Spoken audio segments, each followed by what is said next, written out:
everybody. Welcome to Drummers Education Connection Deck. I'm Rick Stojak here with my great friends, Jeremy Steinkohler up in the Bay Area, Chip Ritter way down in Tucson, the man, the myth, the legend, and Bart, our brother, couldn't make it today. We're going to miss you, Bart. Tell you what, Bart's our glue. When Bart's not around, we're like, what are we going to do? And it took about 1,000 texts back and forth for us to figure out what we're going to talk about today. And we're when in doubt, roll.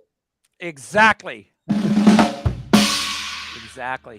And we're just going to make this a nice open-ended talk today. And I'm kind of excited about that. Like a little free-form conversation, kind of like what's happening in drum news, in our world and out there in the world of drumming. And yeah, this is it. This is our drumming news episode 1. And first off, I have a deck shirt. That looks awesome.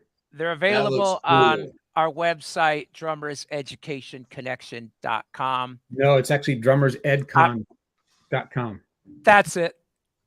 Thank you. No problem. Yeah. What else is on there? Put a link in the comments. We got mugs. We got T-shirts. We have the coasters up there yet? No, we don't have the coasters up there yet. We've got to get the coasters. Look at that. Wow. Thanks, Nancy. These are awesome. Serious coasters. So those are cool. So if you're tuning in, we appreciate you so very, very much. And thank you for sharing your passion in drumming with us. And we are always here to kind of help you out, answer any questions that you may have, whether you just want to talk about paradiddles or your crappy band or how little you're getting paid or how much you're getting paid. We're here to talk to you. So for a nominal fee. No, I'm kidding. No, we do this for free, but we do have our Patreon available too. If you want to help us, Patreon. Yeah, if you want to help. It's early, man. I haven't had my my 3-peckered Billy Goat coffee yet. It hasn't kicked in. So anyway, so the latest thing I think that's out there in the drumming world right now is that NAMM has come and gone again. Mm-hmm. And it was sort of NAMM light. I don't know. I don't think any of us went to it. No. But I for one am glad that they tried to have NAMM. I know that the issue was that when COVID hit, they didn't have NAMM, and a lot of the companies just survived just fine. All the equipment manufacturers and social media, I'm sure, helped out with that. I'm sure people being at home, having lots of time, they picked up lots of instruments. So a booth is a very expensive thing for a manufacturer at NAMM. Yeah. And so a lot of the companies have kind of laid back and they've been doing NAMM at the not a normal time. Normally they have NAMM in January, and the reason they do is because that's when bands are not on the road. So live music is definitely coming back. And it's also because it's after the holiday, craziness of retail. And stores are sort of looking to reload and get it, find out about new gear and yeah. But it makes sense when they do it in January, and they are going to do it. It is still going. They're going to be back next January, and I am planning on going next year. I don't know if you guys are, but it's definitely on my list this time. And I'm going to bring my son, who's he's been asking to go to NAMM for several years, and it just hasn't worked out timing wise. But I'm going to bring him this time, and I'm super excited about it.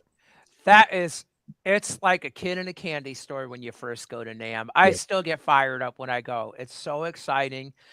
I'm grateful for NAMM because NAMM, we're all Aquarian artists, and we all kind of met through Aquarian at NAMM. So that's right. Yeah. No NAMM, no deck. That's for right. sure. That's right. Yep. Well, I have lots of friends who actually did go this year. And from looking at their social media posts, I haven't actually talked to them in person about it, but they all had a great time. Excellent.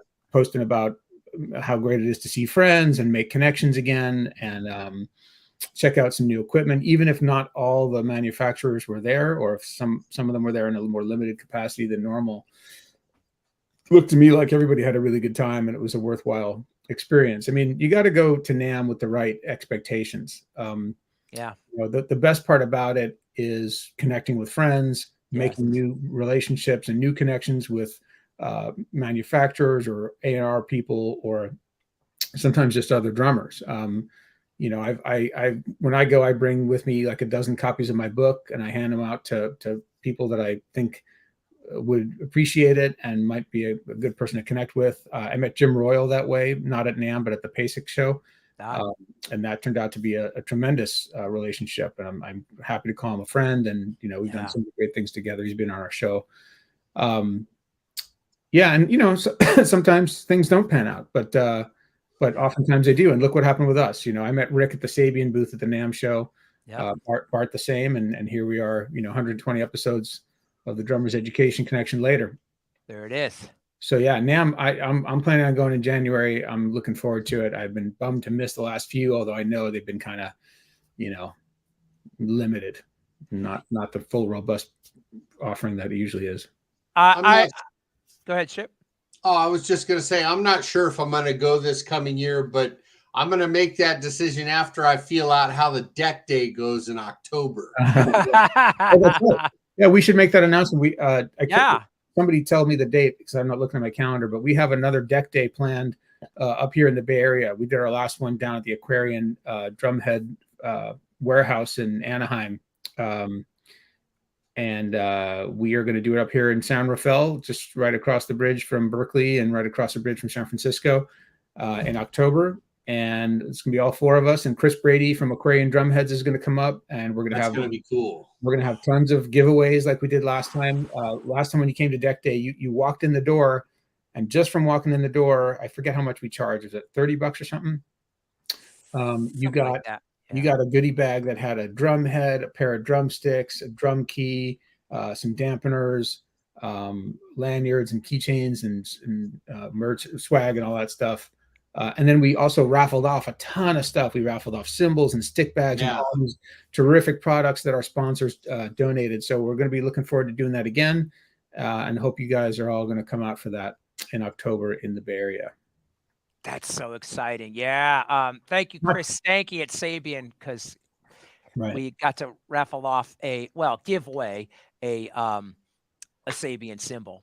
Oh, and not to mention the whole point of the day is these, you get 4 drum clinics that are each about 45 minutes long, one with each of us talking about all different topics related to drumming, things that we specialize in, and you can go and get, 4 clinics for the price of one, and you walk out with a bunch of stuff that's already pays for your ticket price. So hey, Jim Royal said, "Good afternoon, my amazing drum fellows." Hi, Jim. Thanks for tuning in. And David said, "Deck Day 2. Woohoo!" Get your tickets now. We'll have it up soon.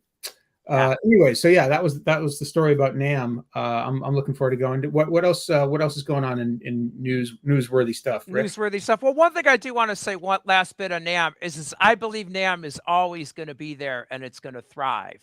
I see a lot of social media buzzes. Oh, it's going to go away. The computer industry trade show went away. But NAMM is more than an equipment trade show. NAMM is a gathering. It's the hub of all of the networking for musicians from around the world, and every instrument. So I predict it's just going to grow and grow and grow as time goes by. And well, that's another important piece, other than like, I always walk away from the NAMM show with something like physical that I've purchased. It could be a book. It could be a cymbal. Last time I was there, I bought a cajon from Schlagwork, which I love. Or there might be some new sticks or some damper pads or some things I just want to check out. And, even though they're not supposed to sell equipment at the NAMM show, they always have, lots of them have some dispensations where they can sell limited amounts of stuff. And you can get really good deals on the last day when they're packing up to go back home and they don't want to take all that equipment back with them. So sometimes you can get really good stuff if you stay around to the end. To me as a drum teacher, I feel like it's my job to know about drum equipment. That's one of the coolest things about the drums is all the gear, right? We're one instrument, you know, that a drum can sound like a million different things, right? Like they could be tuned high, they could be tuned low. You could get big drums, you could get small drums, you can muffle them, you can tune them open, you can add electronics. That's the cool thing about drumming. It's not just like this one sound, right? Right. Well, and there's all these parts of it. There's the drums, the shells, the heads, the cymbals, Yeah, the sticks, the pedals, the hardware, the cases, yeah, and practice pads, and all these different things that if you want to be set yourself up, you need to have. And as an instructor, you know, your students are coming to you asking for advice on everything. They don't know what to buy. They don't know right, anything. They'll just right, go on Amazon and, you know, look for stuff. And sometimes there's lots of junk on there. So it behooves you as an instructor to know about what's good. You know, what do you use? What stuff is new that's out there? The companies right. that you already endorse, that you already support, or whose products you already use, what new stuff do they have coming out? And then sometimes you can get turned on to new companies you've never heard of before that are making really cool products. Exactly, exactly. And we do know that a lot of people go to NAMM, maybe younger players, thinking they're going to get noticed or get famous, and they're going to Yeah, get free gear, they're going to get a sponsorship, and then they're going to be famous. right, right. Doesn't work that way. Just That's doesn't right. work that way. Let, Yeah. let's dwell on that for just one more second, because I did have one Yeah. of my students who was, you know, wanting to go to NAM and was eager to try to find an endorsement.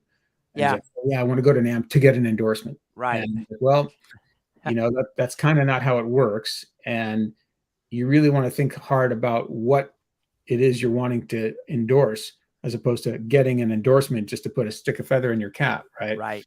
Yeah. You know, none of those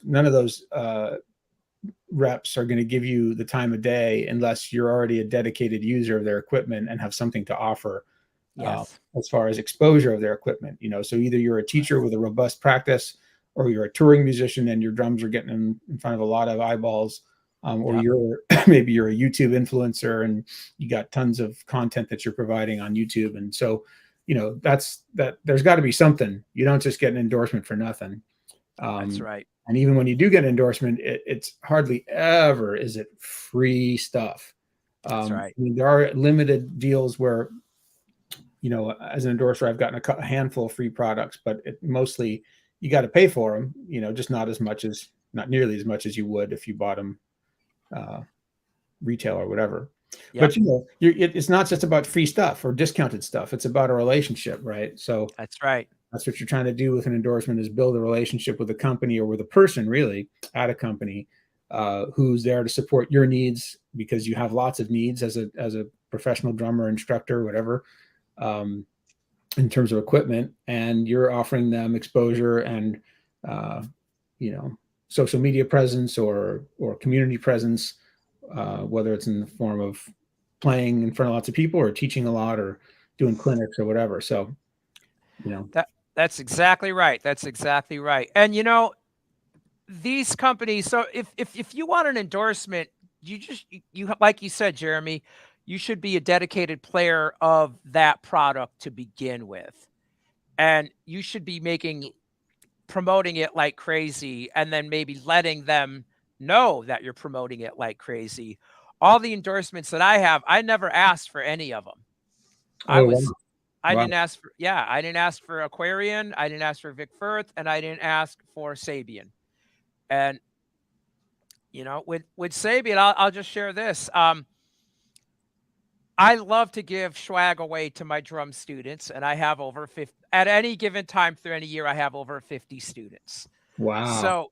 So this is what I do, right? This is my dedicated thing is teaching drums. I'm still gigging, but um and so I like to give away catalogs. I'm still old school. I like that paper, right? And so if someone comes in to a lesson, I like to hand them something. Here's a drum magazine. Here's some stickers. The best thing ever to me is a catalog. I mean, I can't even tell you how many people have gone to the local shop here to buy gear because I gave them a catalog. That's cool, Rick. That's And cool. I never thought I'm just constantly calling Sabian up. I was calling the guy up. Hey man, can you send me 50 more catalogs? Eventually he said, why don't you just be an endorser? I went, okay, sure. Mm-hmm. Yep. And that's how it worked. Not, hey man, I'm in a rock band and can I have an endorsement? Right. So yeah.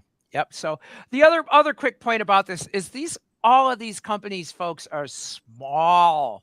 We picture an iconic drum brand name and we picture some big Wall Street fat cat people kind of thing, They're just small companies, they're small operations.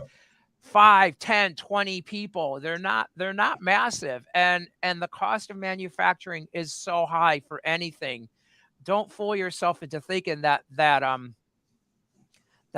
pulling in millions and millions of dollars after. Good point. Costs money That's a good point.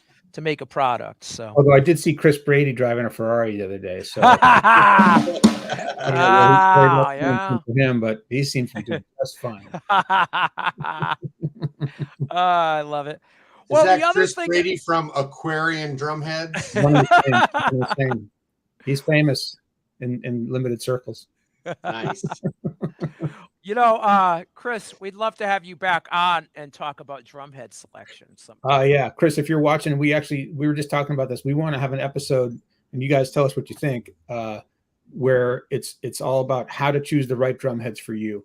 And we're gonna have Chris on, and he's gonna do a bunch of head demos and talk about all the different stuff they have at Aquarian and how to help you pick the right drum heads for the sound you want to create. Yeah, that's gonna be cool. Good idea. Yeah, it's gonna be awesome. Yeah. Speaking of trade shows, Percussive Art Society, PAS, has their yearly show in Indianapolis in November. And so if you're a drum fanatic, drum lover, passionate about drumming, I think you should look at becoming a member of Percussive Art Society. Yep. That's like NAMM, but on drum steroids, because it's just about drums, right? And percussion. And so it's also not just a trade show. There is an expo hall where they have kind of like a miniature trade show that's all just drums and percussion. But also they have clinics, master classes, and performances all day long on every aspect of percussion you could imagine. So there's marimba ensemble, there's marching band stuff, there's drum set, there's world music, there's congueros playing and steel drums. I mean, it's everything under the sun that's percussion, and it's super cool. And if you just if you're just a drum set player, you can go and pretty much all day long attend drum set clinics and demonstrations from like the top people in the industry, and the top people in music, top drummers in the world. That's November 8th through 11th in Indianapolis at the Indianapolis Convention Center. Yep. I'm going this year. And we also applied to present the deck as to do a panel discussion, and we're waiting to hear if we get accepted for that. But my plan is to go either way this year. Yeah, I'm pretty sure I'm going to go to that one this year as well. Excellent. Yes. And there is just so many drum events out there. Now that we're talking about the news of drumming, I think a big part of the news is that if you're a drummer, you could go to workshops, you could go to camps, you could go to these trade shows. There's a lot of support and camaraderie out there. And what do you guys think of these rock and roll fantasy camps? Have you are you guys familiar with that? Have you had any students go to it? Because I have. I haven't. Yes. Well, I am familiar. And actually, there's a guy who runs there's one of those camps is actually called Rock and Roll Fantasy Camp. That's like the name of it. And I just a couple of months ago had a meeting with the guy who started it, the owner of it. We were talking about the possibility of doing some partnership between Rock and Roll Fantasy Camp and Bandworks, which is the program I run. And they I mean, I was joking with him. I was like, Bandworks is kind of rock and roll reality camp.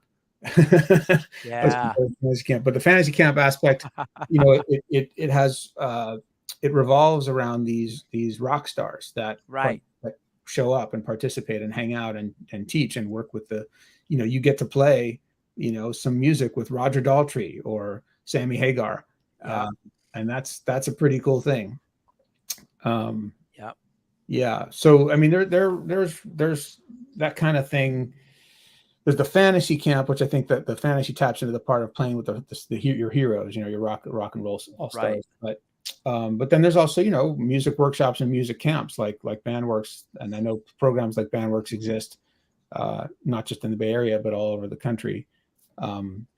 Yeah, so I mean, for me, the best aspect of all those kinds of things is the community that comes out of it, right? Yes. You want to be careful about thinking like, any camp that you attend for a week, it's not going to transform your drumming. You're not going to walk out of there like, oh, I've packed in like a year of drumming skill into 1 week that I took away. It's not like the Matrix where you download, now I can play the Purdy Shuffle. Yeah. But what you do get out of it is connections with people, right? And friendships and memorable experiences that's what it's all about. So yeah, big fan of that kind of thing, building community through music and people playing together in a non-competitive environment.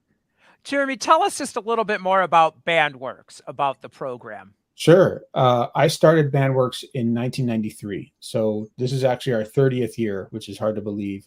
Wow. And I started it because I was playing in a band. I was teaching drums at the time. I started teaching drums when I was in college just to make a little bit extra money on the side. And I moved out here to the Bay Area and was teaching drums some more and playing in bands. And I was playing in a band with a friend of mine, Steve Gibson, and he was a guitar teacher and guitar player and bass as well. And we were hanging out after rehearsal one night talking about, man, it's so hard for our students to find other people to play with, right? Yeah. And this is before the internet. So this is at the time, you either had a friend who played and you guys played together, or you answered an ad in the classifieds, band seeking drummer, or you pulled a tab off a flyer at the guitar store, band seeking, looking for people to play with. And I remember doing that. Yeah, sure. I mean, that's how it was. That's how if other than to break outside of the circle of people you knew, you either cold called a flyer or an ad in the paper. Right. You put one out there yourself. Or maybe you went to an open mic and met people that way or something. But in any case, there was no internet, so there was no Craigslist, there was no community bulletin boards and stuff. And we were talking about how difficult it was for our students to find other people to play with. And we said, oh, we should get our students together, and we could sort of coach them to jam together, guitar and drums. And this idea, we ended up staying up till 2 a.m, getting so excited about this idea and talking about what it could look like, and scribbling notes down. And from that conversation, we actually we built our first rock band workshop where he and I both taught together, and we had like 6 people, guitar, like 3 guitars, bass, drums, vocals, something like that.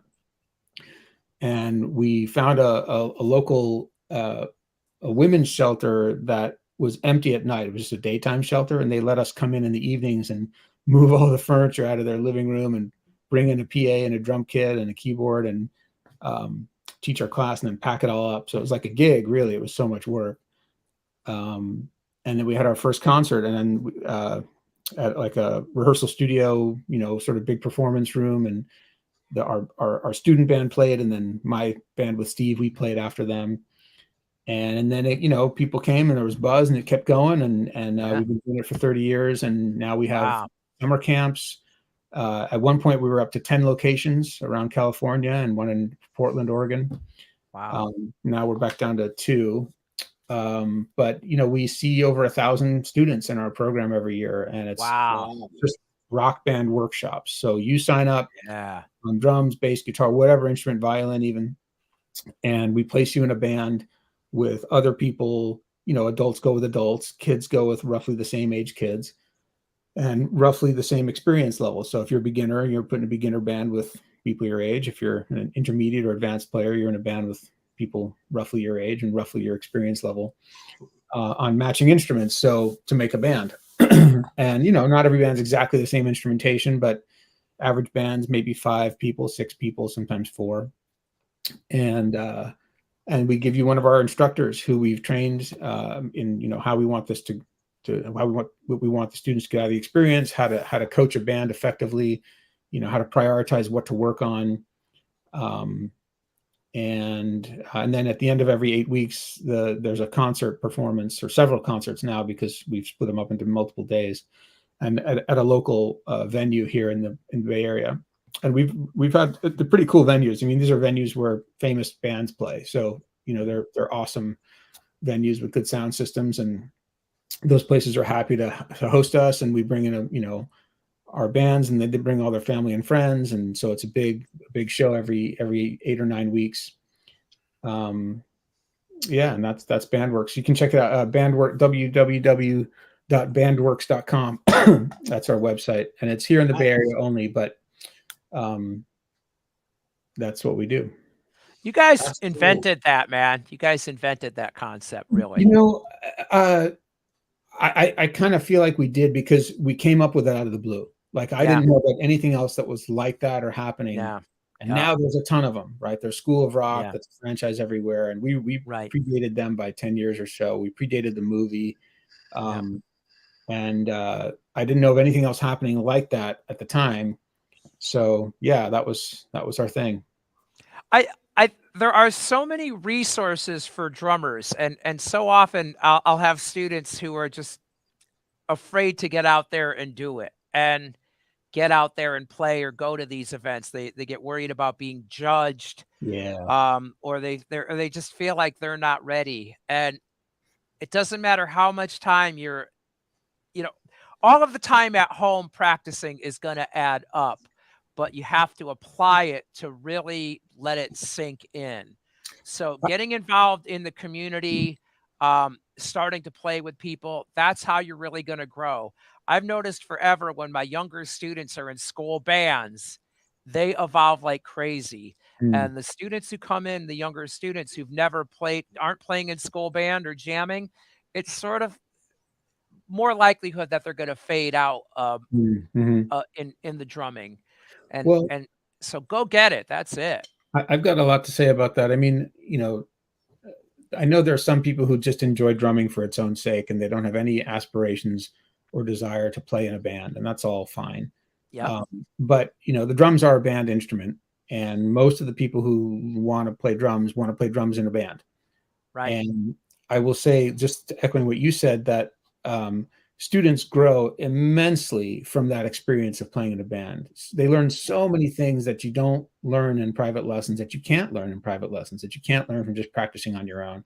Yeah. It's kind of like, imagine playing basketball, and you're shooting around every day, and you're doing drills and dribbling through cones and doing all the stuff that you would do in a practice, but by yourself. And then you don't ever get to play in a game. Well, you can have really good raw basketball skills, but that doesn't by itself make you a good basketball player. Yeah. Right? And it's a team game. And you have to know all these things about working with other people, and how to move, and, flow, and all that stuff. And how to listen. Yeah, right. Yeah. So,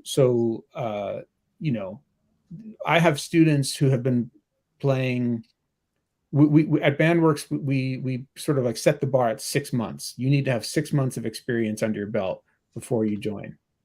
Okay. And that ensures that you can, if you're a drummer, you can keep a simple beat and keep time. Yeah. Maybe play a couple of fills and do a couple of different grooves. Yep. If you're a guitar player, you have to be able to play some chords, even if they're your open chords at the bottom of the neck. That's fine. Major, minor, seventh chords, just to be able to get by and rock and roll kind of thing. So yeah, so there's that threshold sort of sets the bar so that everyone come in and is in a position to be able to make music together, as opposed to just staring, trying to find a G at the bottom of the, the bottom of the neck, and that 3 minutes, right? Yes. I think we should mention Jim Royal out in Connecticut. Jim Royal has a great program. Steel drummers, he and his different bands that he puts together.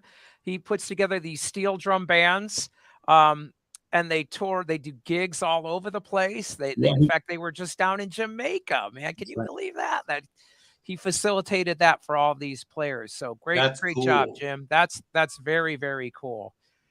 I think with the rock and roll fantasy camp, I think you've got to go into that understanding exactly what it is. It's a rock and roll fantasy camp. I've seen some students who've gone who really had the money, because the Rock and Roll Fantasy Camp is very, very expensive, Super pricey. super pricey. Lot like,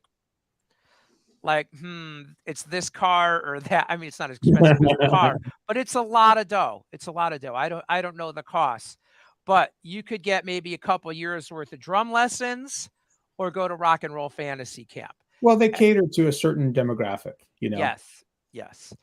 So you're not going to get discovered because you jammed with someone at Rock and Roll Fantasy Camp who's in a big band.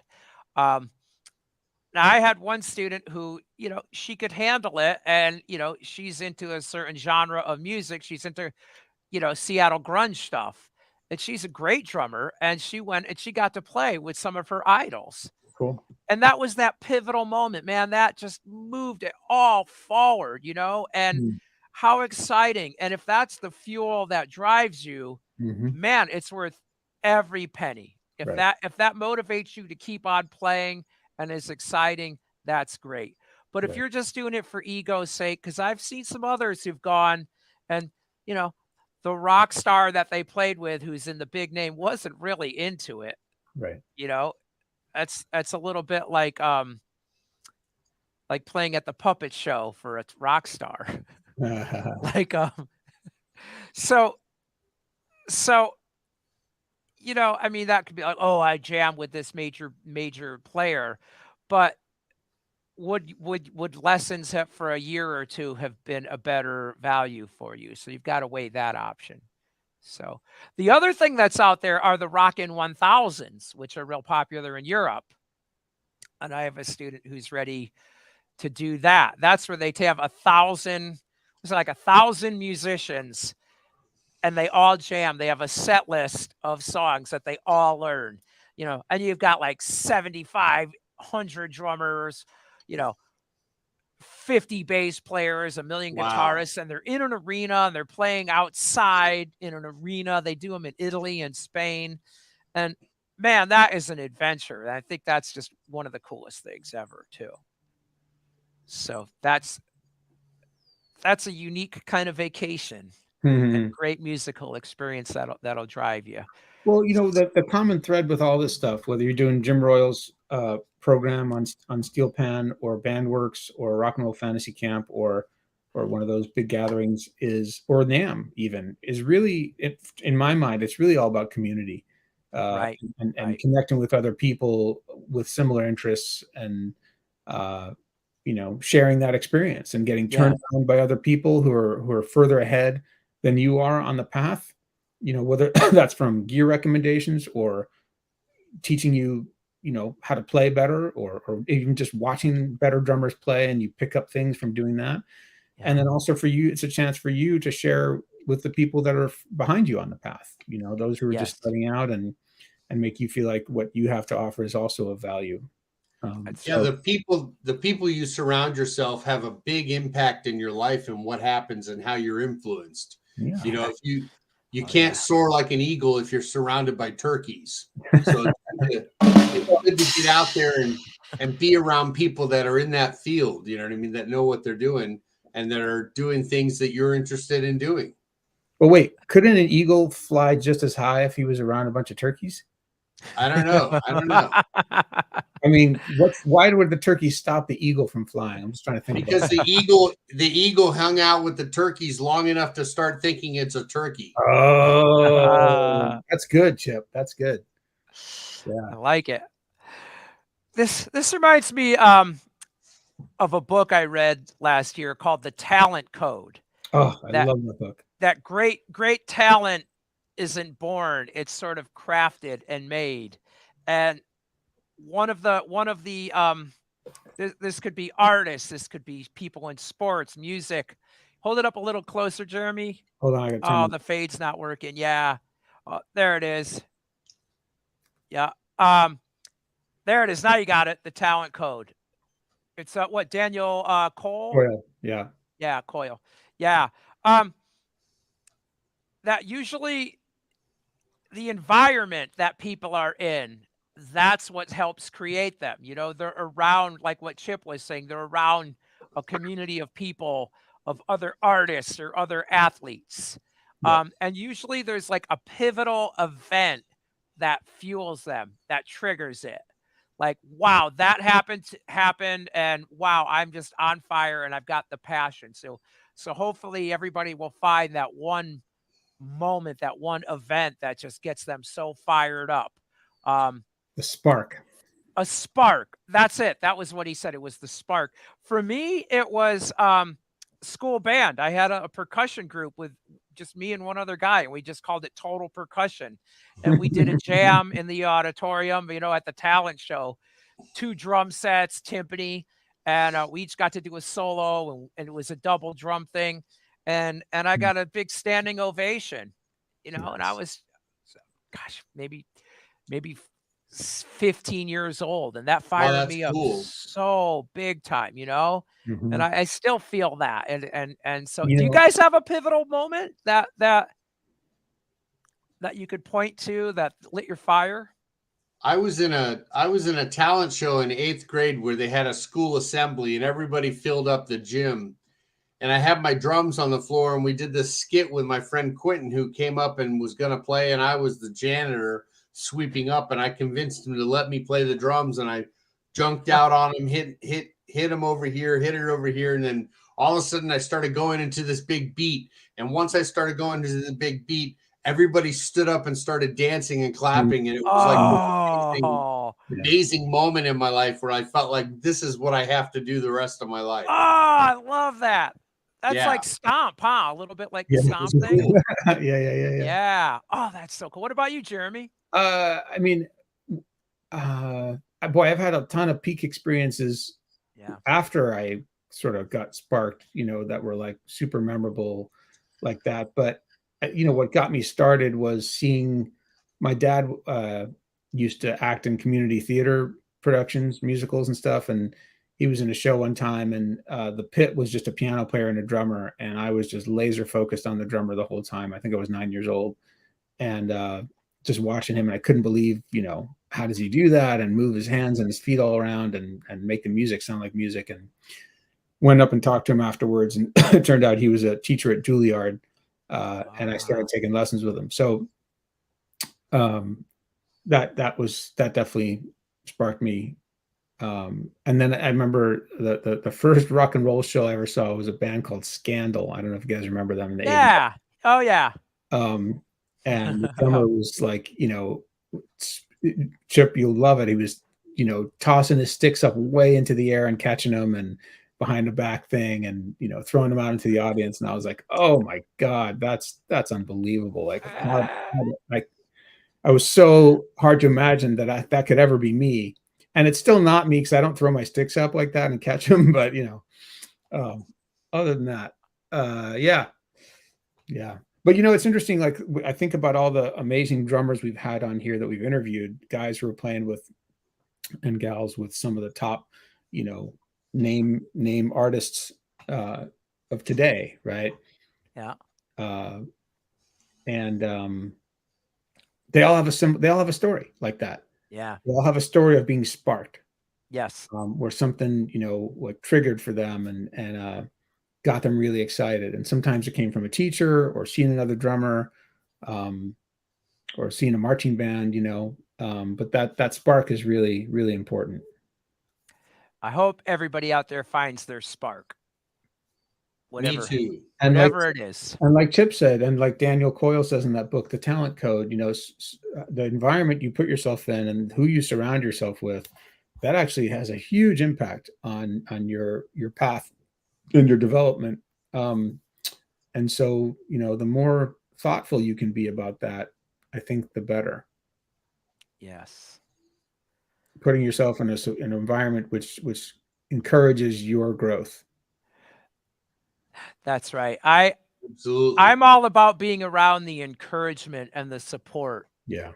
And not the getting your ass beaten approach. Right. I'm not into this tough drum teacher attitude where that person made me feel like terrible because they told me I was sucky, and so I'm going to get better now. I think that raises cortisol, and you just get really upset, and it it can affect your momentum poorly, but encouragement is how I teach, and that's how I grow too, and that's what works for me.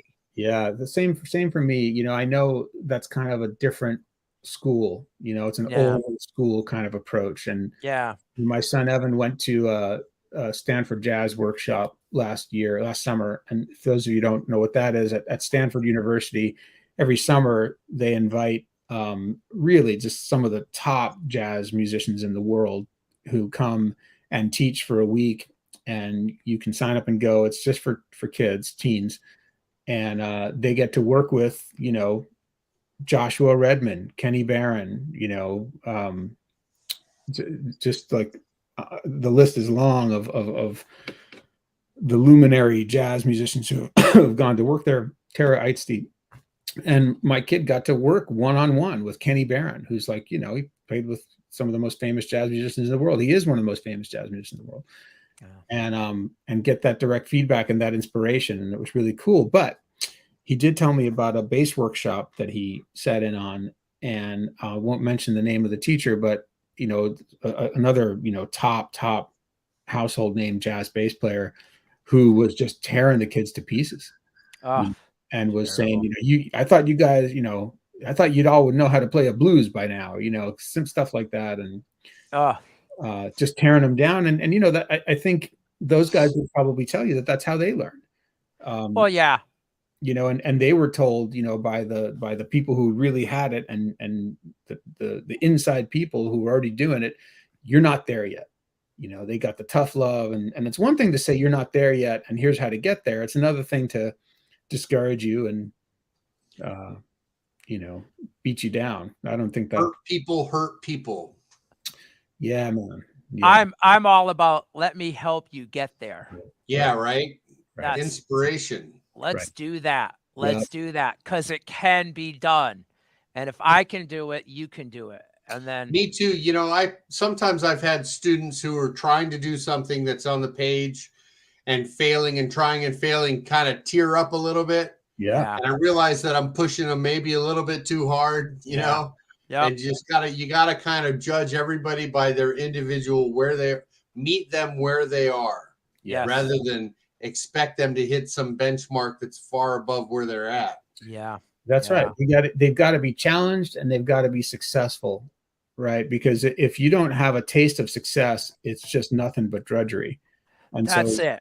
Yeah. You got to be, and that's our job as a teachers, is to figure out what to give them so that they can be challenged and successful. David Betts says surrounding yourself with people that lift you up and inspire you is not a luxury. It's a key step to connecting your true self and tapping into joy. Oh, I You're love here. I love Good that stuff, David. David, thank you. Let's put that up there for a minute. Yeah.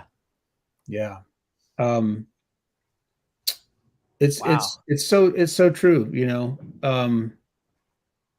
I know that there are stories of people who got their asses handed to them and felt like that was motivating, and that helped them become the players they became. And I get that, and I know that can work for some people. Yep. But I feel like there's a way to motivate that is not, you know, reductive and destructive. Right. I feel that those people, they had the passion, so they grew. And honestly, if they have the passion, they should be able to find it without having this negative experience. Yeah. And they're given more credit to the person who kicked their ass than they deserve. Maybe and so. That's my opinion. So I'm sticking with it.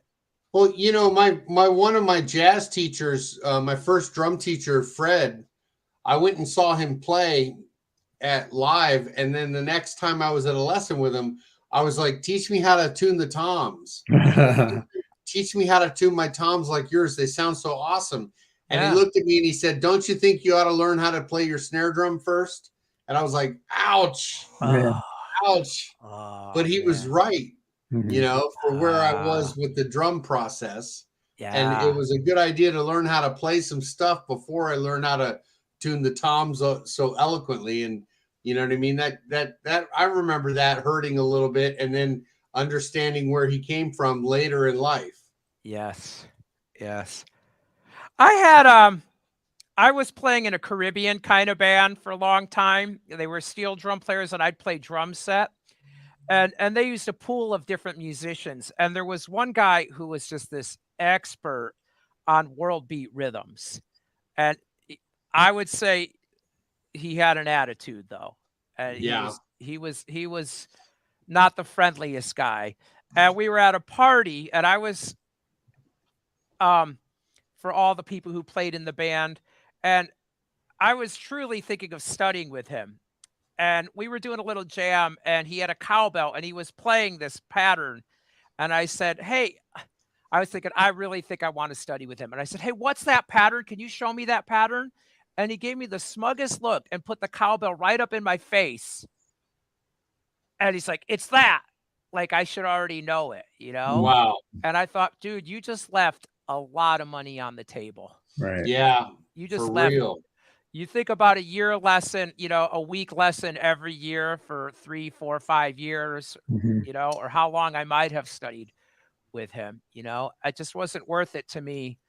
I figured I could learn world beat rhythms from other people and other sources. Yeah, I'd much rather have a student be driven through inspiration and just that happiness and curiosity and positive vibes than to feel like they better do something or else. Yeah, Chip, exactly. 100%. 100%. When I was studying with Zorro, we were working on halftime shuffles, and he said, "Man, you sound like Bernard Purdy." I know that's an exaggeration. Right.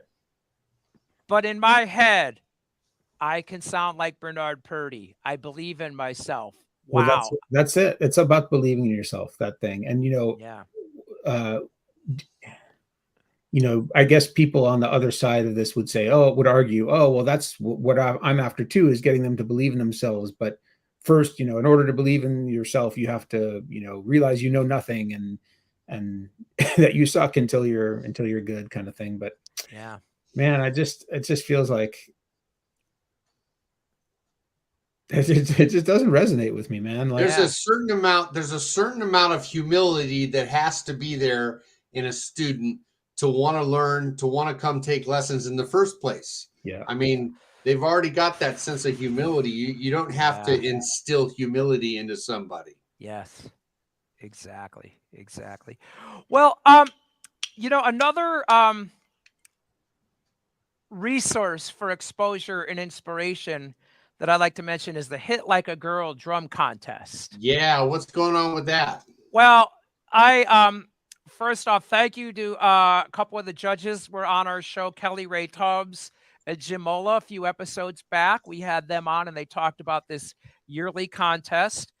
And I am so proud. My student Nikki submitted a video, and Bart's student Selena submitted a video. And contests, I have a little mixed emotion about contests and judging, because who's to say what's better? But I feel like they're trying to be fair in the judging. And this is a contest where they make videos. Women can submit a video of them doing a drum cover, and they have them judged by age group. And I'm so proud of my student, Nikki. Nikki's played in some bands, she's just kind of getting started, and she kind of just threw herself into the ring of playing in some cover bands. And, for a moment there over the past year, she's been a little bit discouraged by watching the videos of all these hotshot drummers, especially on YouTube. Yeah. And that can do that to me. Sure. Yeah.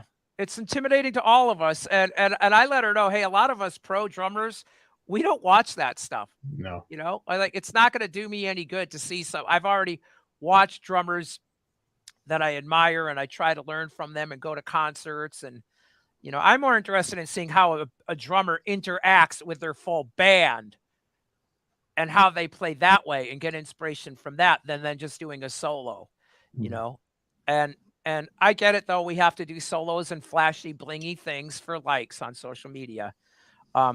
I get that. But anyway, she was watching a lot of that. And then, of course, everyone was sending her videos of brilliant kids drumming.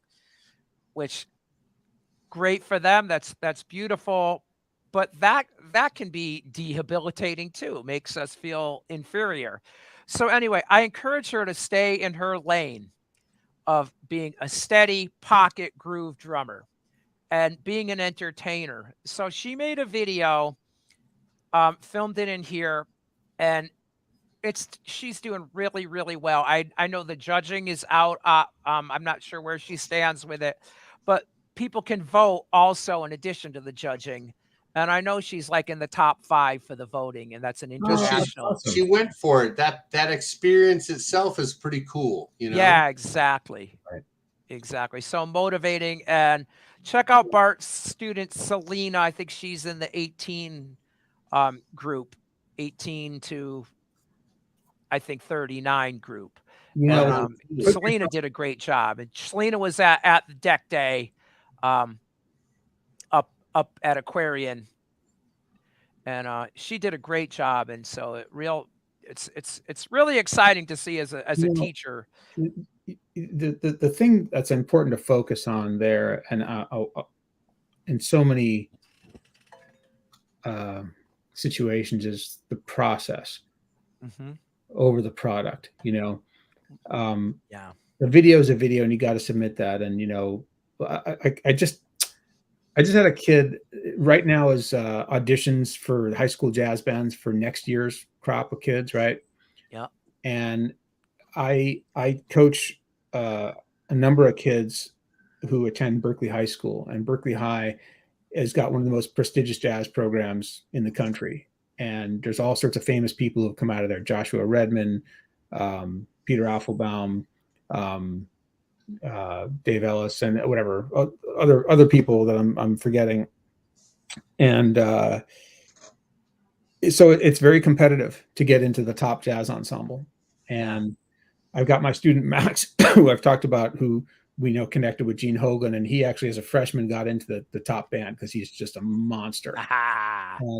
But I've got a couple other kids who are, you know, they're not that, and they have had to work, and you know, this is going to be their senior year. And then, you know, I had one kid who's worked his butt off over the last, you know, year to really up his game, and he went and had his audition last week and came back and was just really bummed out because he just completely stumbled on this one fill, you know, in a groove section that he was auditioning for. And he said it threw him off for the rest of the audition because he was tripping on it. And we talked about that and processed. And I said, hey, man, you know, the most important thing is you're a much, much, much better drummer now than you were a year ago because of all the work you've put in.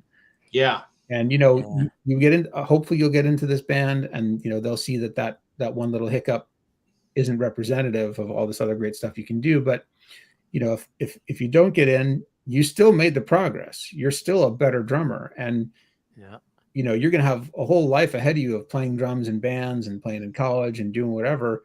And you look back, and high school will feel very small in a couple of years. But even though right now it feels like a big deal, I got to get in, you know, to the top group.